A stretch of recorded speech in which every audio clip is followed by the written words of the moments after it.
Hey guys, Karenology here. The drama in this one is beyond anything you've seen before. Brace yourself. Funny thing is, you never really know when a quiet morning's gonna flip your life upside down. I was standing barefoot on the dock behind my lake cabin, coffee in one hand, wondering if the water might be warm enough to fish without freezing my knees off. Then I heard it. A high-pitched buzz. Not quite a mosquito, not quite a chainsaw. I looked up. There it was, a drone. White, sleek, camera blinking red like it had a heartbeat. It hovered 10 feet above the dock, right above my head, like it was scanning me for something. Then it dipped low and zipped off toward the tree line. 30 minutes later, I got an email. No greeting, no name. Just a statement in bold. You are in violation of Lake Access Protocol. Your rights have been suspended effective immediately. A logo at the bottom. Homeowner Association of Granger Lake Estates. I laughed at first. A dry, confused chuckle. I'd owned this land since before that whole damn HOA even existed. Built the dock myself. But by the time I hiked up to the cabin, 2 pickup trucks with magnetic HOA decals were already parked near the gate. A security guard in mirrored sunglasses was uncoiling yellow rope. Another was screwing something into the gate post. Morning, I said. You boys get lost? The one with the rope didn't answer. The other held up a scanner-looking device and beeped it against a panel they'd mounted right onto my fence. With a mechanical click, my gate locked shut behind me. I didn't have the code. Sir, the one with the scanner said, you'll need to vacate the premises. Say that again. Lake access has been suspended. You can appeal through the proper channels. Appeal? This is my land. Your lake usage license has been temporarily revoked under Article 7, Section. I cut him off. Son, I'm not asking for a swim pass. I own that cabin, that dock, and everything between here and the tree line. Now, get off my property. He didn't budge. Just looked down at his tablet and tapped something in. We have jurisdiction over lake usage and access points, as designated by the Development Fund Agreement of 2020. And there it was. 20s and 20. I'd made a mistake back then. I'd put some money into a fund to help keep the lake from being sold off to developers. It was supposed to protect the shoreline, keep things natural. I never looked too closely at the contract. I didn't think I had to. I sure as hell didn't know I'd just handed the keys to my own dock to a bunch of HOA parasites. I spent the rest of the day trying to get answers. County office said it was out of their hands. Private contract law. My lawyer was in Mexico for a family wedding. Even the clerk at the general store just shook his head when I asked if he'd heard anything. They're locking folks out left and right, he said. Said they're protecting the lake. I didn't sleep much that night. Kept hearing that drone in my head, like a mechanical mosquito buzzing through my memories. The next morning, I tried to launch my boat. Found a padlock on the trailer hitch. New stainless steel. Not mine. HOA property sticker right on it. That's when I realized they weren't just enforcing a rule. They were erasing me. Not just me. My ownership, my identity. Bit by bit, they were redacting me from the land I'd spent my whole life building. But they didn't know one thing. I wasn't just a cranky old man with a cabin and a coffee mug. I was the reason that Lake hadn't become a row of million-dollar condos 5 years ago. They thought I forgot who I was, but I hadn't. I just hadn't needed to remember. Not until now. By the time I poured my second cup of coffee that morning, I knew the battle had started. Not with fists or rifles, but with pixels and paper. Contracts, clauses, and digital locks that turned the world I built into something I suddenly needed permission to enter. I sat in the kitchen, staring at the old framed photo on the wall. Me, 20 years younger, holding a northern pike the size of a toddler, grinning like I owned the world. Back then, I did.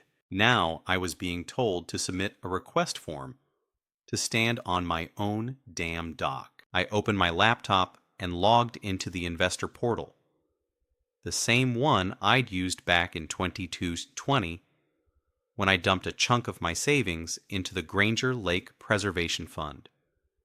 It had looked like a godsend at the time, a way to keep corporations from draining the lake and paving over the wildlife.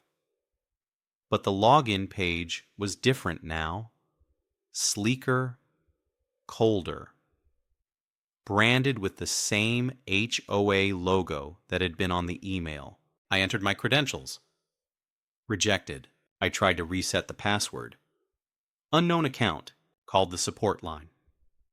A chipper voice told me the portal had migrated to a new platform, and accounts inactive for over 18 months were auto-deleted. I hung up before she could finish her sentence. They didn't just erase me from the gate. They erased me from the books. I drove into town to see Tom, my son.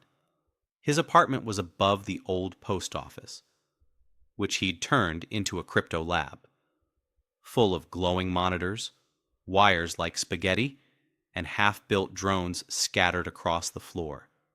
He was hunched over a screen, headphones on, tapping like the keyboard owed him money. "Tom," I said. No reaction. I unplugged his headset. He looked up, startled. "Jesus, Dad! What the hell?" They locked me out. The Homeowner Association used the fund to strip my lake rights, and apparently I don't even exist in their system anymore. Tom blinked. The Preservation Fund? That's a blockchain consortium now. All decentralized. They decentralized me right off my land. He rubbed his face. "I told you to read the smart contract before you signed. Those things can auto-execute rights transfers. If you didn't stay active..." "I wasn't investing in Dogecoin, Tom. I was trying to save the damn lake." He sighed. Okay. I might be able to trace the contract history. It'll take time. I don't have time. They're replacing the dock with some kind of HOA kayak launch." Tom looked back at the screen. "Then we do it my way. We trace ownership through the chain and expose them." "Blockchain doesn't lie." I grunted. "Yeah. Well, neither does that gate when it locks in my face." Back at the cabin, I sat on the porch and watched a pair of HOA volunteers nail a sign into a tree near the trailhead. Community access point. My name wasn't on it. My history, my sweat, my years building that trail, none of it mattered now. That night, I found an old journal in my desk, flipped through it until I landed on a page with a number, Max Diffuser. He was a friend of Tom's. Hacker type. Last I heard, he was living out of a trailer near the state line, turning smart thermostats into slot machines. Not exactly legal, but exactly what I needed. I called the number. A sleepy voice answered. "Whoever you are, I didn't hack your grandma. Max, it's Mike Stanton. You remember me? Whoa. Mr. S? The doc guy? You still alive? They're trying to erase me, Max. Well, that's a dumb move. You were the one keeping that whole lake from turning into a Walmart parking lot. You still good with code? Only if it's not moral. I need to find out what they buried, and I need to make them regret it. He was quiet for a moment. Then, send me everything. I looked out the window. The moonlight hit the locked gate like a scar on the land. They wanted me to disappear, but I was about to make damn sure they remembered exactly who I was. Max worked fast, like he was allergic to rest.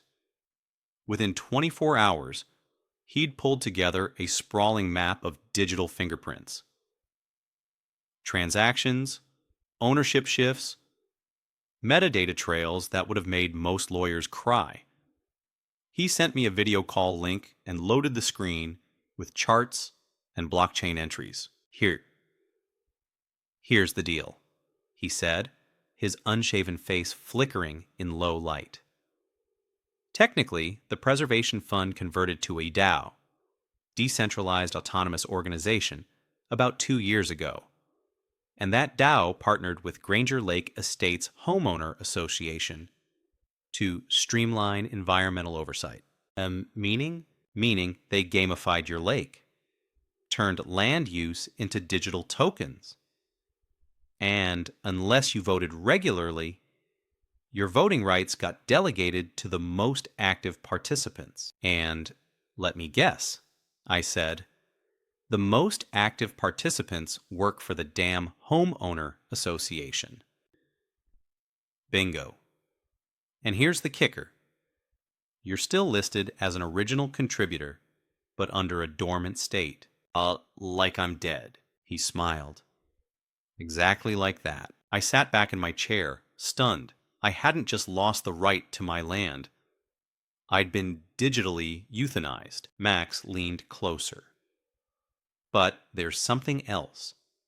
A wallet address that's been voting on your behalf. Someone's been spoofing your delegation. And I think I know who. He tapped a few keys and a profile came up. Jennifer Hemsley, treasurer of the Homeowner Association. She'd been quietly rerouting dormant investor votes to her own proxy wallet for over a year. Every decision, the kayak launch, the boat access lockouts, even the drone surveillance, had been passed with those votes. She stole my voice, I muttered. Max nodded. And now they're building a public access marina where your dock stands. Scheduled to break ground in 3 weeks. It felt like the air left the room. That dock wasn't just wood and nails. It was my late wife's favorite place. Her ashes were scattered right under it. I ended the call and sat in silence for a long time. My fingers traced the edge of the armrest, rough from years of use. I wasn't a man who cried easy, but something inside cracked. They weren't just taking my land. They were paving over my memories. That night, I drove back into town. Tom was still up, typing furiously at his desk. We found her, I said. Jennifer Hemsley? She's been voting with dead investor proxies? He stopped typing. That's criminal, Dad. If you can prove intent, it's wire fraud. I don't care about prison. I want leverage. Something they can't spin. Tom looked uneasy. So what's the plan? Go public? Blog post? No, I said. I want them to implode from the inside. They made this about control. Let's take theirs away. Over the next week, Max and Tom worked together. 2 minds from different worlds, fused by fury. Max built a visual chain of delegation fraud, a kind of digital spiderweb that connected every falsified vote to Jennifer's wallet. Tom coded an interactive model showing how fake delegations swung the balance in every major HOA decision. Meanwhile, I did something I hadn't done in years. I walked the lake perimeter, not for nostalgia, for opportunity. I talked to boat owners, trail walkers, campers, people who'd also been edged out by the Homeowner Association's new rules. I listened, took notes, found out that 2 more cabins had been locked down last month, that a group of anglers were ticketed for launching kayaks without QR permits, that an old couple got told to move their bench because it wasn't HOA-approved wood. They weren't just picking on me. They were cleansing the place. By the weekend, I had my list. Names, incidents, witnesses. I returned to the cabin late Sunday night and stood at the edge of the dock, locked and ghosted in blue floodlight. I remembered my wife's laugh echoing over the water, the way she used to hum old jazz tunes while tying her fishing line. I lit a match, dropped it onto a pile of cedar kindling by the boat shed, and watched the flames catch. Not the dock, not the cabin, just enough smoke to send a message. You can lock me out, but I'm still here. And I just remembered how to fight. I woke up the next morning to a message from Max. We're live. He'd uploaded the visual model, our digital weapon, onto a decentralized anonymous hosting platform. No names, no direct accusations. Just a clear, damning map of how proxy votes had been hijacked to pass HOA decisions, all traced back to one wallet. It was elegant, dangerous, and completely untraceable to us.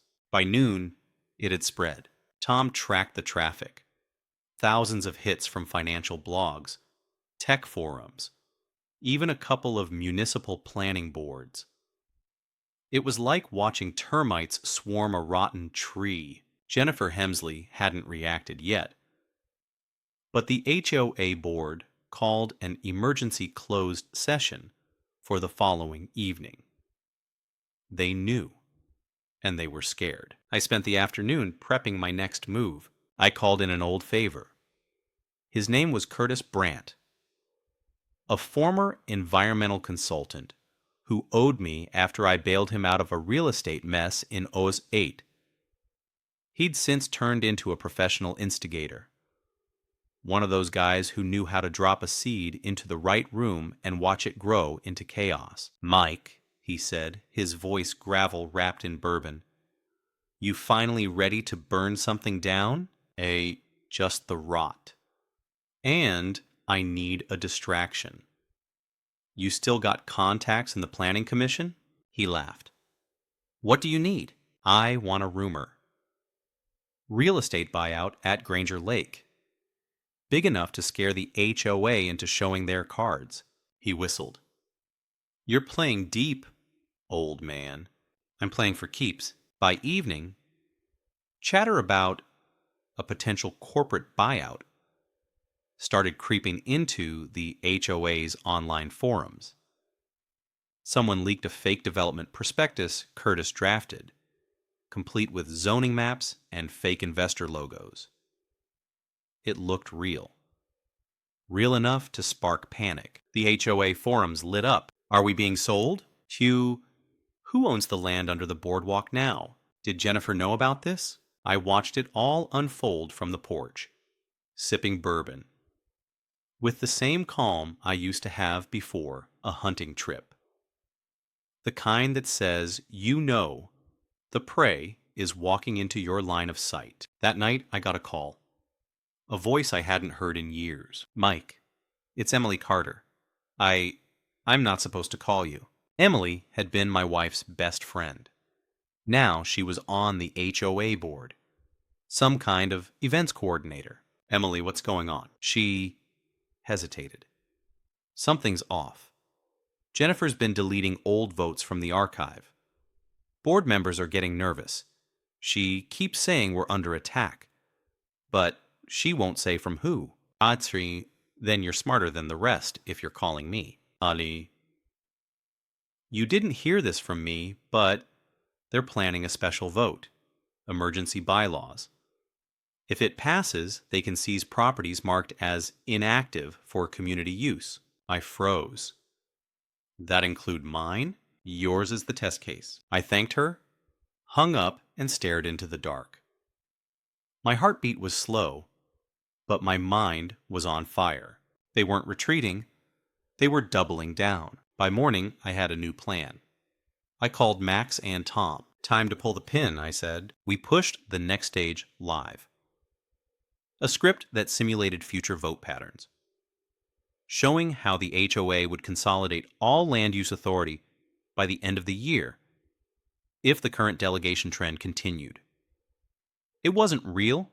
It was a forecast, speculative, but it was framed like a whistleblower leak. Curtis shared it with a few watchdog sites. Within hours, the HOA's internal emails were leaking.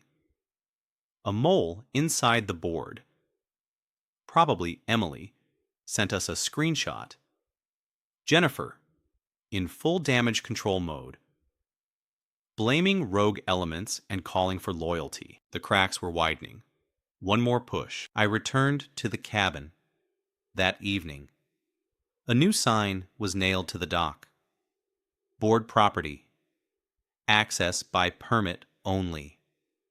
Below it, a tiny QR code sticker. I peeled it off and crumpled it. They thought this was over, but they hadn't seen what I had planned next. The next morning, I drove to the edge of Granger Lake with a roll of weatherproof posters in my truck bed and a cordless stapler holstered like a sidearm. Max had printed out infographics, clean, deadly graphics, showing how the Homeowner Association used dormant proxy votes to push through land seizures under the guise of community development. It looked professional, real, irrefutable, and that was the point. I hit the walking trails first. Trees near benches, info boards, picnic stations. Then I went to the public boat launch, now guarded by an HOA volunteer in a lime vest, and tacked one of the posters to the side of the fish scale station. The kid didn't even look up from his phone. Then I parked outside the Granger Lakeside Cafe, right where the HOA board liked to hold their Saturday brunches. I stuck 2 posters to the electric pole by the entrance. By the time I was done, 4 people had taken photos. That was the real wildfire. Curiosity. You didn't have to convince people something was wrong. You just had to show them where to look. When I got back to the cabin, Tom was pacing the gravel driveway. He looked like he hadn't slept. "Dad, you're not going to like this." He pulled out his phone and showed me a new update. The HOA had pushed a property status alert for my parcel, marking it as community dispute, pending legal clarification. That was their way of warning me. Back off or lose everything. "Jennifer's cornered," Tom said. "She's dangerous now." She was dangerous before. Now she's just sloppy. Inside the cabin, Max was sitting at my desk, finishing up his latest code package. "We got one more card to play," he said. "You ready for this?" "Hit me." He explained it in simple terms. They were going to simulate a data breach. Not a real one. Nothing illegal. But a believable leak of HOA's internal delegation software being compromised. The goal wasn't to prove hacking. The goal was to shake trust. Imagine every proxy vote on the platform becoming suspect. Max said. Suddenly, nothing they passed looks legitimate anymore. Will it hold up? It doesn't have to. It just has to spread. That night, the package went live. Tom timed the release with a peak activity window on HOA forums. The fake leak included blurred screenshots, code fragments, A memo from an anonymous tech vendor. By morning, it was everywhere. The HOA scrambled to respond. Jennifer issued a statement saying their systems were secure and that the leak was an act of defamation by malicious actors with personal vendettas. Too late. Members were already posting angry comments, demanding to review past votes. Some threatened to withdraw their properties from the association altogether. The HOA's leadership went into lockdown mode, and then came the unexpected. Curtis called me. They moved up the special vote to tomorrow. Emergency bylaws. They want to seize your cabin before the panic spreads. My blood turned to ice. Can they? Some. If they get a majority of board members, yes. And if nobody challenges it in court within 48 hours, it sticks. I looked out the window. The dock stood quiet under the gray sky, water licking the edges like a lazy whisper. Then we don't let them vote, I said. Tom frowned. What does that mean? It means we crash the meeting, Max grinned. Now you're talking. We knew it would be held at the HOA's new administrative office. An ugly, prefab building with more cameras than windows, officially closed to the public during votes. But there was one flaw. The system required a quorum, and every member had to be digitally present, logged in through biometric check-in. If even one credential failed to verify, the vote would be suspended. All we had to do was get one board member out of range or out of power. Emily, I called her just before sunset. Emily, they're about to destroy everything I've got left. I need your help. She hesitated. Mike, if I do this, I'm done with the HOA. They'll crucify me. Then let's make sure they don't get the nails. She paused. Then, okay, tell me what to do. That night, I slept like I hadn't in weeks. Because for the first time since this started, I wasn't just reacting. I was leading. The morning of the vote, the air felt heavier. A gray mist hung over the lake like a curtain, hiding what was coming next. I packed a thermos, 2 burner phones, and an old field radio into the back of my truck. Tom loaded his laptop and a portable router, and Max brought a backpack full of signal jammers and some little devices he called digital sinkholes. He looked way too excited for someone about to commit public disruption. Emily called at 7:12 a.m. I'm in. They want me logged in by 10 sharp. I'll be at my sister's cabin 2 miles out. No Wi-Fi. Good, I said. Stay off grid. No signal, no quorum. Max grinned. We just have to keep her disconnected until the session ends. Exactly, I said. Make them choke on their own rules. At 9:30 a.m., we pulled up to the Granger Lake Estates Administrative Building.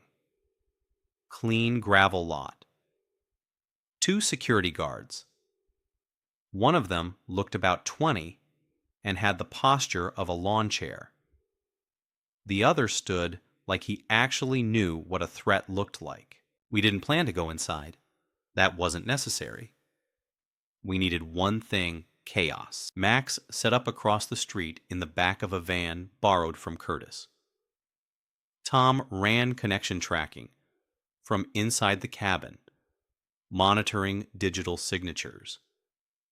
I waited in the truck, eyes on the main doors. At exactly 10:04, the board began check-in.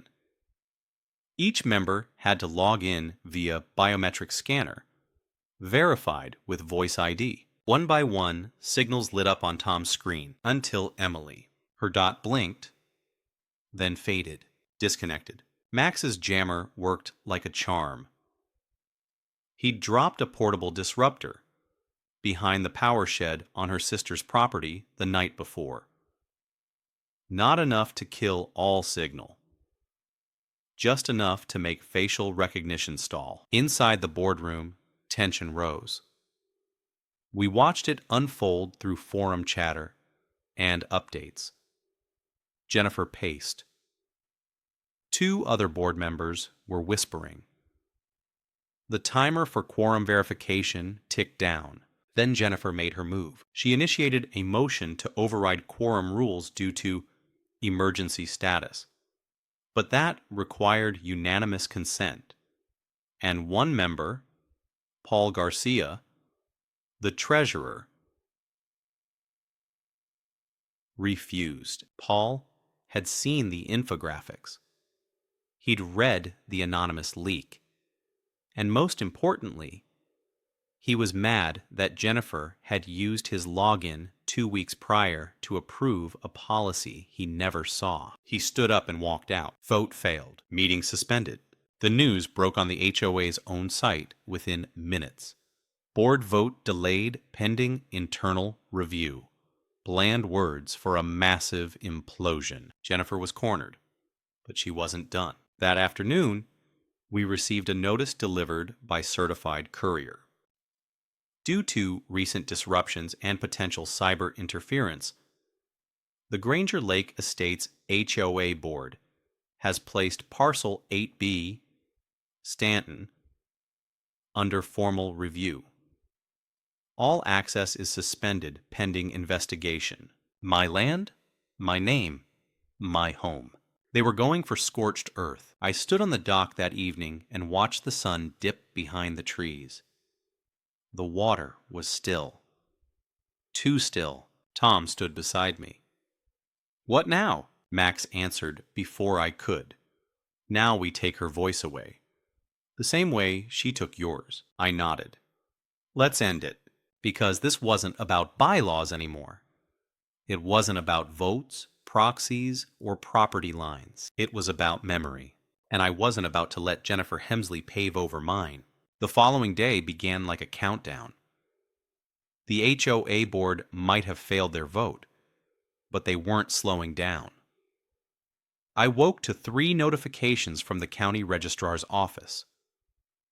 Property status change submitted. Environmental hold pending. Owner status under administrative dispute. Jennifer was going for the jugular. Not through votes, but through bureaucracy. Max looked at the screen and laughed like it was a joke only he found funny. "They're weaponizing paperwork. I respect the pettiness." Tom didn't laugh. "Dad, if the county accepts those filings, you'll be tied up for months. Maybe years." I don't need to win in court," I said. "I just need to make her lose control." So we built a trap. Jennifer had one weakness. Image. She lived for perception. Respected, efficient, always in charge. Her entire power came from being seen as the organized voice of the HOA. So we gave her a reason to speak. Max found it. A podcast. Not some mainstream news show. Something more insidious. The Civic Current. A niche series where HOA leaders shared community-building innovations. Jennifer had been a guest before. She was listed for an upcoming episode, set to air live with listener call-ins. We submitted a question under an alias. Then another. Then 15 more, each one worded like a curious homeowner, concerned about proxy transparency and voting irregularities. Max set up a site that mirrored HOA's dashboard with small tweaks. It looked like an internal leak, showed manipulated vote counts, and it only took one user to post it on a forum Jennifer followed. She took the bait. The next day, Jennifer went live on the podcast. Her voice calm, polished, The host asked about community engagement, and she spoke like a well-oiled machine. Then came the call-ins. The second caller brought up the voting dashboard. Jennifer paused. That's not real. It's a fabrication by parties who are attempting to undermine progress. Third caller. Are you saying those screenshots are fake? Because they match the public results. Jennifer's voice sharpened. Some people are misinterpreting data. Fourth caller. Tom. Me. Ms. Hemsley, would you be willing to release the source logs of the delegation system to verify the proxy routing? Silence. Then Jennifer said it. No. Because it would violate user confidentiality. And frankly, those logs don't exist in a retrievable format. That was a lie. We had already shown that they did. And her admission, public, recorded, and dismissive, undercut her image in front of every HOA member who'd been watching. Within the hour, Civic Current released the episode. It spread faster than we expected. HOA members clipped her quote, compared it to past statements. A former board member, a guy named Harris who'd left quietly a year ago, commented publicly, "That's not what she told us last year." Suddenly, it wasn't just me. It was them. Board members started demanding a forensic audit. Curtis called. "You've got 2 days, Max, before the board fractures." She's losing grip. That night, I sat at the end of the dock with an old portable radio tuned to static. It used to be my wife's favorite place to sit and listen to the lake. Tom joined me. "Do you think this will work?" I looked out at the water. "I don't need her to fall. I just need her to show everyone how far she'll go to stay standing." The next morning, Jennifer did exactly that. She filed an emergency injunction, claimed I had engaged in cyber terrorism, named Max, Tom, and me directly. She crossed the line, and we were ready. The injunction was fast, sloppy, and loud. Just like Jennifer, a courier delivered it in person, sealed in HOA letterhead, like it was a declaration of war. It alleged unauthorized access, signal interference, reputational sabotage. She even accused me of manipulating HOA members into a state of irrational panic. Max laughed until he nearly choked. Irrational panic is my love language, but the threat was real. Tom read the fine print 3 times. This is a scare tactic. There's no teeth to it unless she pushes it through county court. And even then, she'd need digital forensics we know don't exist. Still, it was a public escalation. And we needed a public response. That night, I wrote a letter. Not a press release, not a legal rebuttal. A letter, printed on real paper, signed with my full name, scanned and uploaded as a PDF. It was titled, "To Those Who Remember What This Place Was." In it, I told the story of the lake before the HOA, before the fund, before the gates and permits and laminated rule sheets. I wrote about the dock, how my wife picked the spot, how she sanded the planks herself, how we scattered her ashes at the edge of the water, because that's where she felt most at peace. I didn't mention Jennifer by name. I didn't accuse. I just invited the reader to ask one question: who benefits from forgetting? Max posted the letter on every HOA forum, anonymous neighborhood feed, and message board we could find. No headlines, no tags. Just a title and the letter. Then something we never expected happened. People started writing back, not comments, not emojis, actual letters. Scanned, handwritten, or typed, stories of their own, about the picnic table their granddad built, the trail a mother carved for her son's wheelchair, the fishing rock that vanished behind a new HOA fence. The dam broke. Curtis forwarded a memo leaked from the HOA board. 2 members had resigned. One of them wrote, "I didn't sign up for this kind of war." Jennifer was hemorrhaging support, and then came the call. Blocked number. But I knew the voice. "Mike," she said, "we need to talk." It was Jennifer. I let the silence stretch. "I can make this go away," she said. "We both know the lake can't survive without structure. You want your dock? Fine. We'll call it a legacy zone. Just stop this madness." You think this is about a dock?" I said quietly. She hesitated. "What do you want?"